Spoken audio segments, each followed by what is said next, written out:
Marami akong nakakausap na adults, 45 years old pataas, na laging naghihintay ng tamang panahon para ayusin ang health nila. Pero nakikita ko kung ano ang nangyayari kapag pinapatagal niyo pa. Yung energy bumababa, yung maintenance na gamot dumadami, pati yung simpleng paglalaro kasama ang mga po o ang pag-manage ng business, nakakapagod na. Pinaghirapan nyo buuin ang inyong buhay at pamilya, huwag nyong hayaan ang health nyo ang maging hadlang para ma-enjoy nyo ito. Ako si Coach June.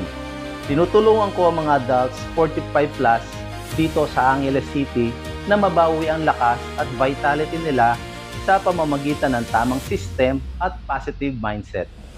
Kung pagod ka na laging huli sa priority mo ang sarili mo, send me a DM with the word vitality. Pag-usapan natin kung paano ka namin matutulungan.